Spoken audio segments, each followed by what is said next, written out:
ఐదుగురు. ఆ ఐదుగురు తప్ప ఇంకెవరికి అవకాశం లేదు. ఇప్పుడు డీసెంట్రలైజ్ అయింది. 175 నియోజకవర్గాల్లో ఎమ్మెల్యేలు, ఎంపీలు, అదేవిధంగా మంత్రులకు సంబంధించినటువంటి వ్యవహారం ఎక్కడికక్కడ ఎవరికి వాళ్ళు అన్ని రకాల, అప్పుడు ఏ కుంభకోణాలు జరిగినా ఇప్పుడు అన్ని జరుగుతున్నాయి. కొంచెం ఎక్కువ తక్కువగా జరుగుతున్నట్టు. రైట్. ఒకసారి రాకేష్ గారి దగ్గరికి వెళ్ళండి. డూండి రాకేష్ గారు. సంబంధించినటువంటి గొడవలు ఖచ్చితంగా ఉంటాయి. డూండి రాకేష్ గారు, గొడవలు బయటికి రాకుండా చూసుకోవాల్సిన బాధ్యత వాళ్ళకి. రైట్. డూండి రాకేష్ గారు, ఏంటి సార్ వైజాగ్లో గొడవ? ఇది వాటాల గొడవ లేకపోతే పెత్తనం గొడవ ఇది? సార్ ఇక్కడ మనం కూడా తెలుసుకోవాలి. 99 టీవీ ప్రేక్షకులకి, డిబేట్ లో పాల్గొన్న పెద్దలందరికీ కూడా నమస్కారం.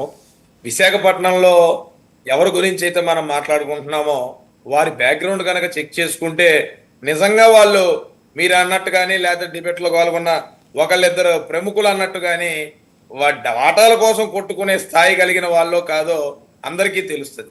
వాళ్ళ జేబులో నుంచి సొంత డబ్బులు పెట్టి సేవ చేయగలిగిన కెపాసిటీ ఉన్న వ్యక్తులు వాళ్ళందరూ కూడా ఏదో చిన్న సమన్వయ లోపంతో, మా రాష్ట్ర పార్టీ అధ్యక్షులు పల్లా శ్రీనివాసరావు గారు కూడా నిన్న ప్రెస్ మీట్ పెట్టి చెప్పడం జరిగింది. చిన్న సమన్వయ లోపం వల్ల రాత్రి ఎప్పుడు లేటుగా డిసైడ్ అయింది డిప్యూటీ మేయర్ క్యాండిడేట్. ఆ క్యాండిడేట్ విషయం అందరితో చర్చించే సమయం లేక ఇది మొన్న పోస్ట్ పోన్ అవడానికి గల ఏకైక కారణం, అంతకు మించి తప్ప ఇంకోటి లేదని చెప్పారు. నిన్న మార్నింగ్ ఫస్ట్ అవర్లో ఆ డిప్యూటీ మేయర్ ఇష్యూ కూడా క్లోజ్ అయిపోయింది అన్న సంగతి మీ అందరికి కూడా తెలియజేస్తా ఉన్నా. నిన్ననే ఆ ఇష్యూ క్లోజ్ అయిపోయింది. కాకపోతే ఈ మీటింగ్లో ఏదైతే విఆర్డిఎంఏ జరిగిన మీటింగ్లో ఒక నాయకుడు ఈ విషయం మీద ప్రోటోకాల్ విషయంలో తేడా వచ్చింది. అది కేవలం ప్రోటోకాల్ అంశానికి సంబంధించి తేడా. దాన్ని క్లియర్గా క్లారిఫై చేశారు.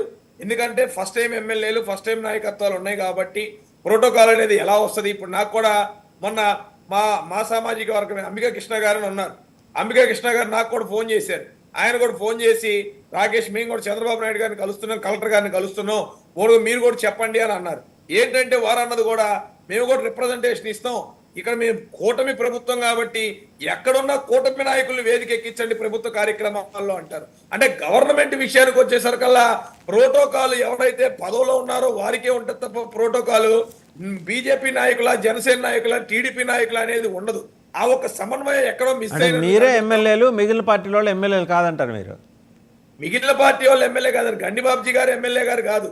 మీరు అక్కడ అర్థం చేసుకోండి. నేను గండిబాబుజీ గురించి మాట్లాడట్లా, ఇంకొకళ్ళ గురించి కూడా మాట్లాడుతున్నా. అక్కడ ఎక్కడైనా సరే ప్రోటోకాల్ ప్రకారం ఆ నియోజకవర్గంలో ఎక్కడైతే కార్యక్రమాలు జరుగుతాయో అక్కడ ముఖ్యమంత్రి గారి ప్రోగ్రాం ఉన్నా లేదా ప్రభుత్వానికి సంబంధించింది ఉన్నా ఏ పార్టీ నాయకులు అక్కడ ప్రోటోకాల్లో ఉన్నా, అది చైర్మన్ కానివ్వండి, వార్డు మెంబర్ కానివ్వండి, మేయర్ కానివ్వండి, జెడ్పీటీసీ మెంబర్ కానివ్వండి, డిప్యూటీ మేయర్ కానివ్వండి, ఎమ్మెల్యే అవ్వచ్చు, ఎంపీ అవ్వచ్చు, ఎమ్మెల్సీ అవ్వచ్చు, ప్రోటోకాల్ ప్రకారం వాళ్ళందరూ ఉండాల్సిందే. కానీ కొంతమంది ఏమంటున్నారంటే పార్టీలుగా 3 కాబట్టి తెలుగుదేశం పార్టీ ఎమ్మెల్యే పైన ఉన్నాడు కాబట్టి బీజేపీ నుంచి ఒకళ్ళని, జనసేన నుంచి ఒకళ్ళని గవర్నమెంట్ వేదిక మీదకి ఎక్కించండి అని అంటున్నారు. అలాంటి సిస్టమ్ గవర్నమెంట్ లో ఉండదు. ఇది పార్టీ కూటమి ప్రభుత్వం అనేది కూటమి ఉంటది. కానీ ప్రభుత్వం వచ్చేసరికల్లా ఎవరైతే పోర్ట్ లో ఉన్నారో ఇలాంటి సిస్టమ్ ఉండదని రాకేష్ గారు, ఆనరబుల్ లెర్న్డ్ ఎమ్మెల్యేస్ కి తెలియదండి ఇలాంటి సిస్టమ్ ఉండదని? ఏమండి, ఆనరబుల్ లెర్న్డ్ ఎమ్మెల్యేస్, గౌరవనీయులైన మాన్యులైన ఎమ్మెల్యేలకి ఈ విషయం తెలియదా అని అడుగుతున్నాను. ఎమ్మెల్యేలకి తెలుసండి. తెలిసి ఎందుకు పంచాయతీ పెట్టుకోవడం నారాయణ గారి ముందర? వాళ్ళు ఇప్పుడు అడిగింది ఏంటో, అక్కడ జరిగింది ఏంటో, ఆ గదిలో జరిగిన విషయాలు బయటికి రావాలి కదా. మీరే అన్నారు కదా ప్రోటోకాల్ అని, మళ్ళీ ఇప్పుడు మాకు తెలియదని మీరే ఎలా అంటారు? ప్రోటోకాల్ వ్యవహారం అని మీరే అన్నారు, మళ్ళీ ఇప్పుడు నాకు తెలియదు, లోపల ఏం జరిగిందో నాకు తెలియదు అంటున్నారు. నాయకుల యొక్క ఆలోచన ఇప్పుడు ఈ రోజు గతంలో ఉంది సార్. చంద్రబాబు నాయుడు గారు ఇది 3వ ముఖ్యమంత్రి, మీ అందరికీ తెలుసు.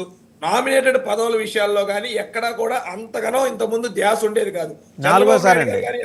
ఎప్పుడైనా సరే చంద్రబాబు నాయుడు గారు ఎవరికి ఇస్తే వాళ్ళే ఫైనల్. బట్ ఈ రోజు అగ్రెసివ్నెస్ వచ్చేసింది అందరిలో. మాకు కావాలనే పోటీతత్వం పెరిగింది. తప్పే ఉందండి, తప్పే ఉంది. మీరు కూటమిలో జనసేన ఉంది, బీజేపీ ఉంది, వాళ్ళు అడిగితే తప్పేంటి అంటున్నా నేను. మాకు కూడా పెత్తనం ఇవ్వండి, మా ప్రోటోకాల్ ప్రకారం మాకు కూడా పెత్తనం ఇవ్వండి, తప్పే ఉంది అంటున్నది అంట.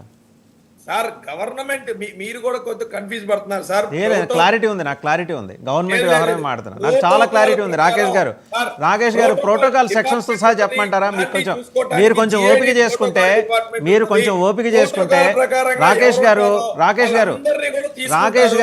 ఒక్క నిమిషం మీరు కొంచెం ఓపిక చేసుకుంటే ప్రోటోకాల్, దాంట్లో సెక్షన్స్, దాని విధి విధానాలు, మండలికి వస్తే ఎలా ఉంటుంది, శాసనసభకు వస్తే ఎలా ఉంటుంది, ఎమ్మెల్యేలు బయటకు వెళ్తే ఎలా ఉంటుంది, ఇవన్నీ ఒకరోజు 1 గంట కూర్చొని మన ఇద్దరం మాట్లాడుకుందాం. I have thorough knowledge about that. Okay. Sure sure. Right, ఒకసారి బాబు గారి దగ్గరికి వెళ్దాం. బాబు గారు, ఏంటండి అసలు ఈ పెత్తనం గొడవ, ఆధిపత్యం గొడవ?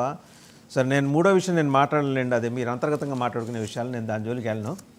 ఎందుకు అంటే ఆ చిన్న విషయం ఎవరికి ఎవరు మర్యాద ఇవ్వలేదు, మర్యాద ఇవ్వలేదనే విషయం రాత్రి పొద్దుపోయేదాకా కానీ ఎందుకని ఆ ఒక్క అంశమే బయటకు వచ్చి లోపల ఏం జరిగిందో తెలియదు అంటారు ఎవరు, రాకేష్ గారు.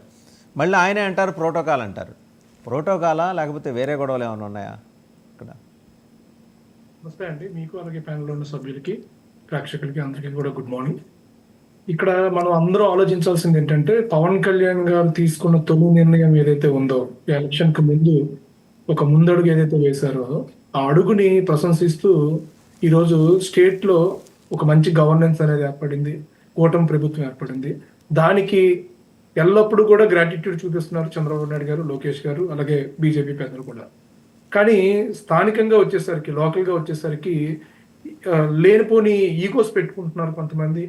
అంటే స్టేట్ యాజ్ ఏ మోటో చూడట్లేదు, రాష్ట్ర ప్రయోజనం దృష్టిలో పెట్టుకోవాలి, నియోజకవర్గ అభివృద్ధి కార్యక్రమాన్ని దృష్టి పెట్టుకోవాలి. అక్కడ స్థానిక శాసనసభ్యులు, మీరు అన్నది కరెక్టే, ఇందాక కృష్ణాంజనేయులు గారు కొంచెం అటు ఇటుగా చెప్పారు. జనసేన ఎమ్మెల్యేలు లేని దగ్గర జనసేన వాళ్ళు ప్రోటోకాల్ అడగడం లేకపోతే వాట అడగడం చేయట్లేదండి. ఎక్కడైతే జనసేన ఎమ్మెల్యేలు ఉన్నారో అక్కడ కూడా కొంతమంది టీడీపీ నాయకులు కొంత అంటే అజమాయిషీ చలాయించాలని, డామినేట్ చేయాలని చెప్పి చూస్తున్నారు. ఇది కరెక్ట్ కాదు కదా. ఎమ్మెల్యేలుగా మాకంటూ కొన్ని రైట్స్ ఉంటాయి కదా, ఆ లిబర్టీ మాకు ఎందుకు ఇవ్వట్లేదు అని చెప్పి కొంత బాధ అయితే ఉంది. ఎందుకంటే ఈ ట్రాన్స్ఫర్స్